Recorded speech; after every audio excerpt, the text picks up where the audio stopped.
promotor, nag-utos.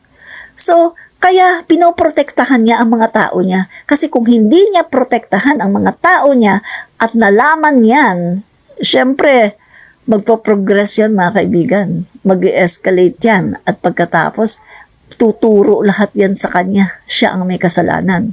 So, ayaw niyang mangyari yun. Kaya ginagawa niya, pinoprotektahan niya ang mga tao niya. Hindi niya pinapapunta sa mga Senate hearing at sinabihan niya mismo ang Senado na magpilit kayo. Kapag nagpilit kayo, yan, magkakaalaman tayo dito. So, natakot naman ang Senate, di ba?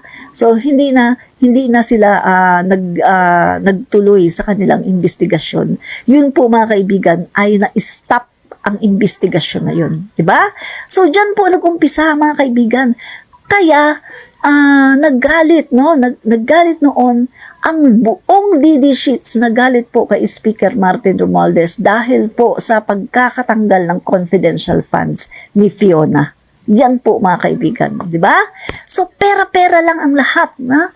Mga kaibigan. Pero kung titingnan natin mga kaibigan, ha? Si Speaker Martin ang biktima dito. Kasi si Speaker Martin, mga kaibigan, nagtatrabaho lang eh.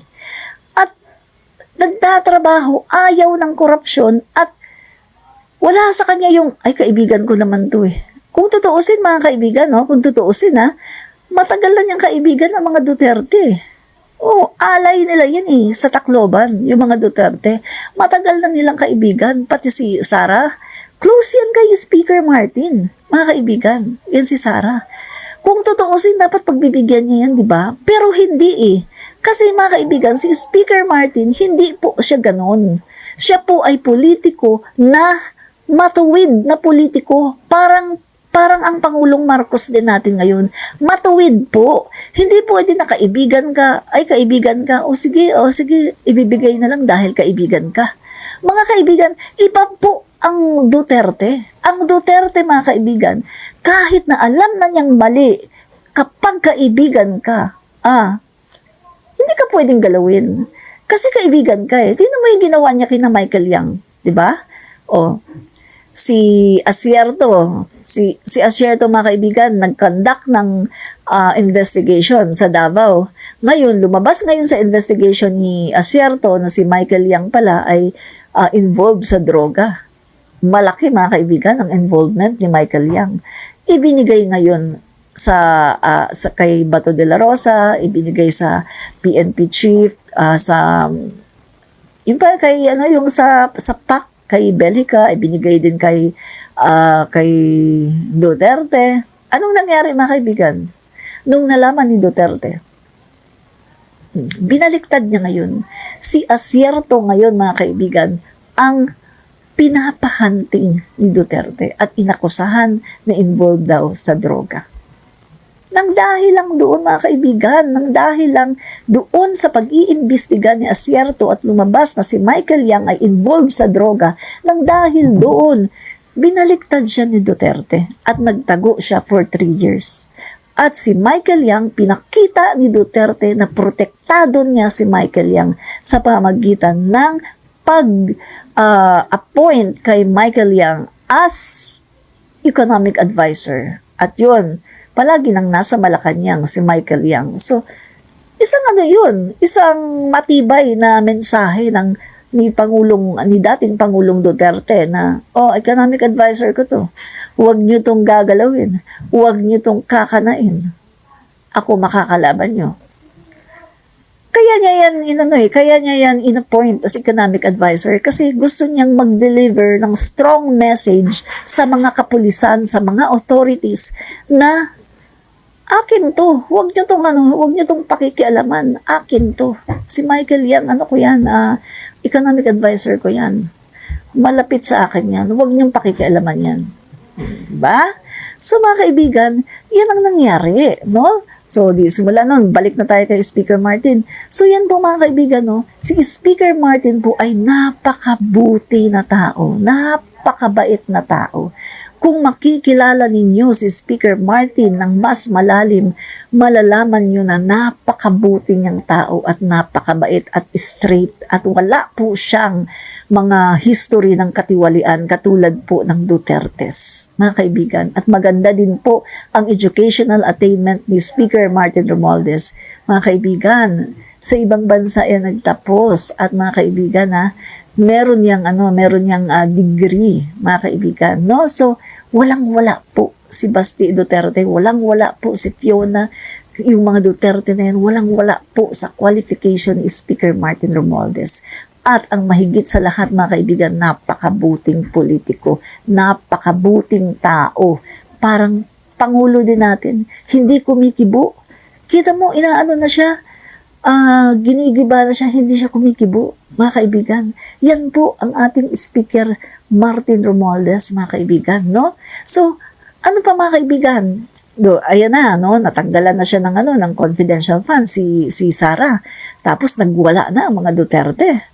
Ngayon, mga kaibigan, no? Ngayon, mga kaibigan, nalaman pa na eto palang si Duterte, mga kaibigan, sa Davao 1st District ay mahigit pa sa isang hari. 51 billion in 3 years ang budget niya sa Davao City. Samantalang yung ibang mga distrito, mga kaibigan, nagtsatsaga lang sa kakarampot na budget. Yun yung sinasabi, mga kaibigan, na kapag merong nagmalabis na sobra-sobra ang kanyang budget, yung ibang mga distrito ay natural na magiging sobrang tipid na tipid yan. Samantalang si 51 billion. Anong sabi nung mga kongresista? Kasi diyan daw sa kongreso, kapag masyado kang pinagbibigyan, yeah, hari na ang tingin sa iyo niyan. Pag meron kang 5 billion na budget, parang hari ka na dyan. Hello, lumampas pa sa 5 billion 51 billion ang kay Pulong Duterte. So, ibig sabihin, mas lamang pa siya sa hari. 'Di ba? Mga kaibigan, pagkatapos kamukat-mukat mo yung Davao City kapag merong ulan, bumabaha. 'Di ba? Bumabaha. 6 years, anong ginawa nila sa 51 billion? 'Di ba? Bakit bumabaha? Pagkatapos, later on, sinisisi nila, PBBM admin. Hello, PBBM admin ang sisihin nyo. Kakaupo lang ni PBBM noon, bumaha dyan sa Davao. Kakaupo lang. Anong ginawa nyo for 6 years? 'Di ba? So, yan mga kaibigan yan po ang dahilan kung bakit po nagalit ang mga Dutertes, no? Kay PBBM, kay Speaker Martin dahil po sa pera, no? Kasi po yun kinaltasan ng budget si Pulong. Nagalit si Pulong. Sabi ni Pulong, hindi ako mamamalimos. Hindi ka talaga mamamalimos kasi may 51 billion kayo 3 taon. Hindi lang 3 taon, mga kaibigan. 6 na taon kayong nagmalabis. 6 na taon ang tatay mo, Pangulo ng Pilipinas. 6 na taon kayo nagmalabis. Ngayon sa panahon ni PBBM, binawasan ka lang ng konti para naman maging fair yung pagdi-divide ng pondo. Kasi kawawa naman din yung iba. Pero galit ka kaagad. Galit ka kaagad kasi sa tingin mo nalalamangan ka niyan. Hello! 6 years kayong nagpasasa. Sana naman, magbigay din kayo sa iba. Magbigay kayo sa ibang distrito. Huwag kayong magpasasa masyado dahil hindi lang kayo ang anak ng Diyos. 'Di ba? So, yan mga kaibigan, nagalit na naman sila kay Speaker Martin. Ang dami na naman lang sinasabi. Tapos, talagang pina-viral nila yung tambalos-los. Tapos, pinagmukha nilang masamang tao si Speaker Martin. Pinagmukha nilang si Speaker Martin parang masamang politiko. Pinagmukha nilang yung bang politiko na epal. Ganun yung pagdi-describe nila kay Speaker Martin, parang epal, parang masamang tao, masamang politiko. Pero mga kaibigan, lahat ng mga sinasabi nila about Speaker Martin Romualdez ay bumabalik sa kanila Kasi si Speaker Martin Romualdez, mga kaibigan, ay napakabuting tao. Kung inyo lang siyang makikilala, napakabuti niyang tao. So, kaya mga kaibigan, 'di ba, hindi sila nagtagumpay nung PIPI. So, sabi na naman nila, PI yan. Yung PI na yan. Ano yan ni Speaker Martin Romualdez kasi gusto niya mag-Prime Minister. Gusto daw mag-Prime Minister. Tapos mga kaibigan, meron pa silang mga may ginawa pa silang, nag-conduct sila ng investigation sa Senate. In-invite nila yung mga tao, binayaran ba kayo? May pera bang involved? Nalaman, wala. Pagkatapos, nagpunta pa yung mga senador, sina Bato de la Rosa, sina Amy Duterte, nagpunta pa sila sa Davao. Pagkatapos, nag-conduct sila doon ng hearing, mga kaibigan. Tapos, pinagtatanong nila yung mga tao, may pera ba? Ano sabi? Wala. Yung isa, may pera ba? Wala. May pera ba? Binigay? Wala. So, lahat wala. Nag-aksaya sila ng resources ng taong bayan, ng ginamit, yung buwis ng taong bayan para lang pumunta sa Davao. Pagkatapos, at the end of the day, wala silang napatunayan na nagbayad. Diba? So, ganun mga kaibigan, talagang hinahanapan talaga nila ng butas si Speaker Martin Romualdez na kahit kaunting butas, gusto talaga nilang hanapan mga kaibigan ng butas kasi gusto nilang pasamain ang imahe ni Speaker Martin Romualdez para nang sa ganun mga kaibigan ay magmukha sila yung mga mababait, sila yung mabubuting tao, kaso hindi nga ganun ang nangyayari kasi iba ang nakikita ng tao. Kasi sabi ko nga mga kaibigan, kahit naman siraan mo ng siraan si Speaker Martin, si PBBM, si F. Elisa, siraan mo man ng siraan yan kung iba naman ang nakikita ng mga tao. Kung ang nakikita naman ng tao ay kabutihan, hindi talaga yan sila maniniwala. Diba? Yan po ang nangyari ngayon mga kaibigan. Kaya ilang din yung mga kaibigan, puro tungkol sa PI, kaya so ganyan, magpa-Prime Minister, kaya so ganyan, hanggang sa siguro sila na rin ang nagsawa kasi wala naman silang napatunayan. So bumalik sila ngayon kay PBBM, kay PBBM naman sila bumalik. Si PBBM naman ang tinodo nila ang paninirang puri, mga kaibigan.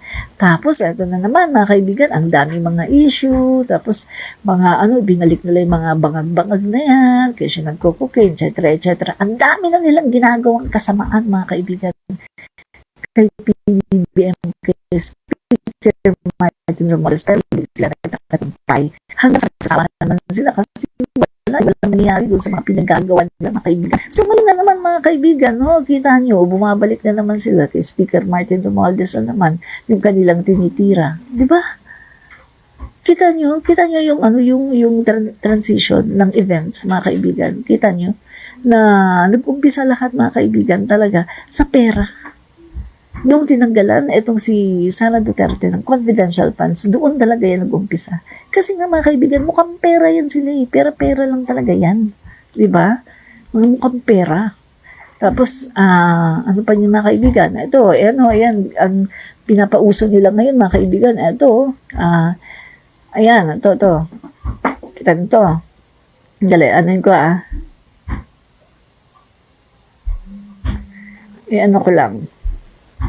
Yan. Yan. I stand with Mayor Basti Duterte and everyone who has been suspended and in the danger of being suspended from their duties even when their position is a reflection of the will of the people. My karma quickly. Yan. Mga kaibigan, tingnan natin na hindi man natin pinagsasabi na hindi natin. No? Nakakatawa sila. So, hindi natin maibigan, Sabi niya, yung mga kaibigan, parang magpo-profile picture sila ng mukha ni Speaker Martin Romualdez bilang kanilang suporta daw kay Basti Duterte. Kasi mga kaibigan, pinapakalat nila ngayon yung chismis, Chismis lang yan. Pinapakalat nila yung chismis na si Basti Duterte daw ay sususpindehin, So, mga kaibigan, anong sabi po ni DILG Secretary Abalos? Ayan daw ay isang chismis dahil hindi po totoo, ang sabi ni Secretary Abalos, hindi daw totoo na sususpendehin si Basti. Pero para sa akin, para po sa akin, karapat dapat lamang na si Basti ay suspendehin. Dapat lang siyang suspendehin. Paano po mga kaibigan? Tingnan natin Ipapakita ko sa inyo kung bakit dapat siyang suspendehin. Mga guys, Dali. Unang-una mga guys, Bakit dapat suspendehin si Baste? Unang-una, mga kaibigan, wag na natin yung pagmumura niya sa Pangulo. Sige, ibigay na natin sa kanya yan as democracy. Sige, demokrasya. Wag na nating isama yung pagmumura niya sa Pangulo, no? Pero etong lumabas na balita na 37 na mga empleyado ng Davao, no? Yun pang ahensya na may kinalaman sa peace and order. Yun pa talaga ang nagkaroon ng mga empleyado na bangag, na nagpositibo sa pulburon. Mga guys, 37. Hindi yan isa, hindi dalawa, hindi 10. 37 yan, napakarami. Sabi ko nga, kung yan mga empleyado nagkakaganyan, paano na? Yung lahat ng mga ahensya ng gobyerno dyan sa Davao, kasama na yung nasa munisipyo na mayor. Kaya dapat talaga yung mayor na yan suspindihin at i-protest at imbestigahan. Paano nagkaroon na merong 37 na mga bangag sa kanyang munisipyo, sa kanyang distrito, sa kanyang lugar, no, Davao City. Paano nagkaroon na mismo sa opisina ng gobyerno ay merong 37 na mga empleyado na mga bangag? Dapat imbestigahan yan at dapat ay ipaliwanag niya kung paano nagkaroon ng ganyan. Ipaliwanag niya yan. And then ano ba mga kaibigan? Dapat maano siya isang reason pa na dapat siya masuspindi ay yung kanyang war on drugs. Na biruin mo kaka-pronounce lang niya na magkakaroon ng war on drug, kinabukasan meron ng mga tsugi. Pagkatapos tingnan naman magkano yung kanilang lang sa halagang libo, tsugi sila. Hindi worth it para guys. Mga mahihirap, mga simpleng na tao na nakatira sa mga mahirap at pwede mong i-rehab, pwede mong bigyan ng chance. Pero yan, hindi binigyan ng due process. Sinugi ka agad. Sabihin, ng laban. As usual, yung mga sinasabi nila sa panahon ng tatay niya, ng laban. Hello, lahat ng 20,322, lahat yun ng laban. Grabe bakit ngayon sa panahon ni PBBM, ang lalaki ng nahuhuli. Pero parang wala namang nanlalaban. May nanlaban man siguro, kaunti lang. Diba? Magdadalawang taon na si PBBM sa July 1. Bakit hindi naman nagkaroon ng maraming dedo ng mga pusher at mga dik-ah?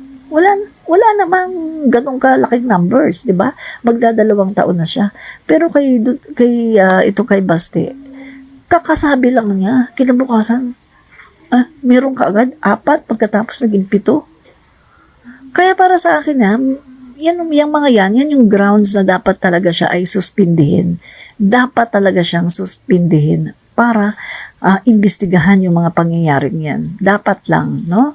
Sana maging totoo na talagang imbestigahan siya. Isuspindi siya para maimbestigahan. Magkatotoo sana. Tama ka, Ma'am Admin, sa lahat ng sinasabi mo. Thank you po, Juliet Paclibar. Sabi, Davao City is very developed city according to all DDS, pero napag-alaman marami palang mahirap. Opo, no? Sa panahon po ni Baste Duterte, ay dumami po ang porsyento ng poverty rate. Kung, as I recall mga kaibigan, mga nasa 21% ang poverty rate ng Davao City. Lumaki po siya, no?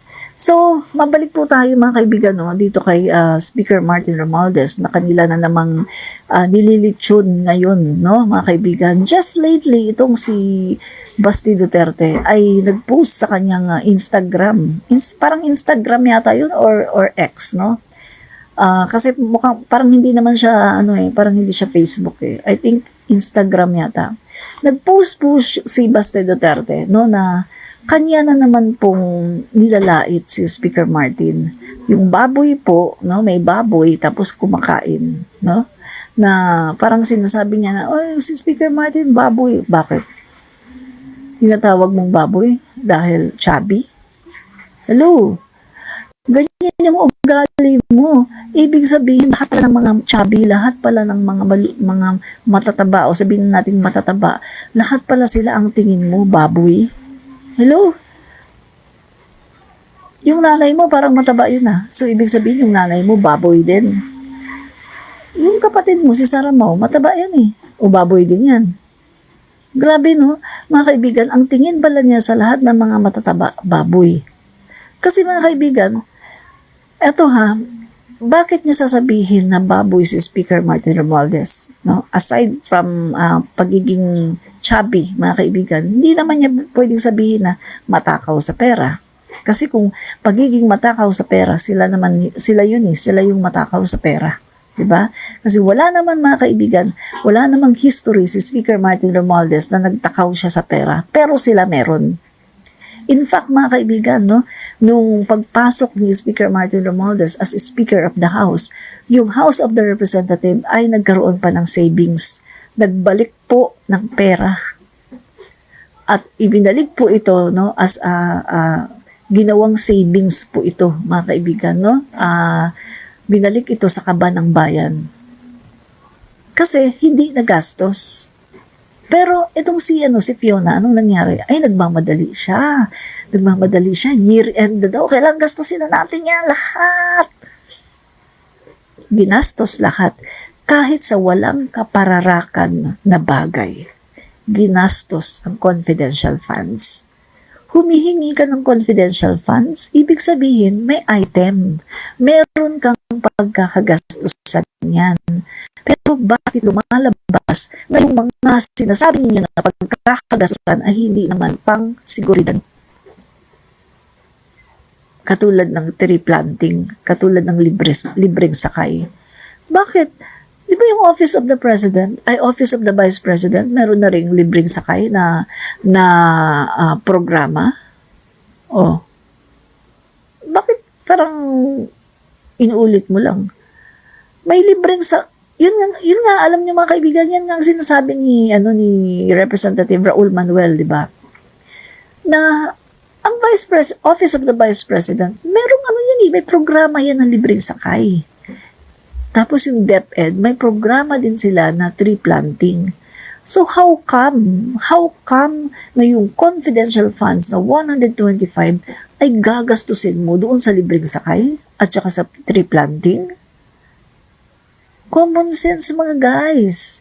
Kung meron na palang nakalaan na pondo ang Vice President, no, Office of the Vice President, dyan sa libreng sakay, bakit kinakailangan pa ng 125 million para sa libreng sakay at saka doon sa tree planting ng DepEd? Bakit kinakailangan pa ng confidential funds? Common sense. Parang dumudoble-doble, di ba? Yun yung sinasabi. Nakikita ng mga kongresista. Yan ang nakikita nila. Bakit nagdodoble-doble? Saan ba talaga ginastos? At mga kaibigan, sabi ko nga sa inyo, madali lang mangurakot. Pag confidential funds, madali lang yan kurakutin. Kasi wala naman talaga yung resibo eh. Ang ano na lang ho dyan ay yung trust at yung konsensya mo. Konsensya na lang po ang binabatayan dyan. Wala po naman kasi talaga yung mga resibo. Unlike po sa Office of the President, no? At least, nakadetalye siya. Nakadetalye at hindi mo na, kumbaga, wala ka nang itatanong kasi makikita mo na lahat eh. Diba? Pero sa Office of the Vice President, wala po. Wala silang hindi nila ma-itemize kung saan nila talagang inilagay dyan. Kaya nagdoble. Tree planting daw. May tree planting naman sila ng program sa DepEd. Libreng sakay daw. Ano yung libreng sakay nyo sa Office of the Vice President? Bakit umuulit lang yung programa? Diba? Make sense mga kaibigan. Kaya makikita mo talaga na merong katiwalian. Meron talagang nangyari na katiwalian diyan sa 125 million. Saan ba talaga yan dinala? Ano ba talaga ang nangyari sa 125 million na yan?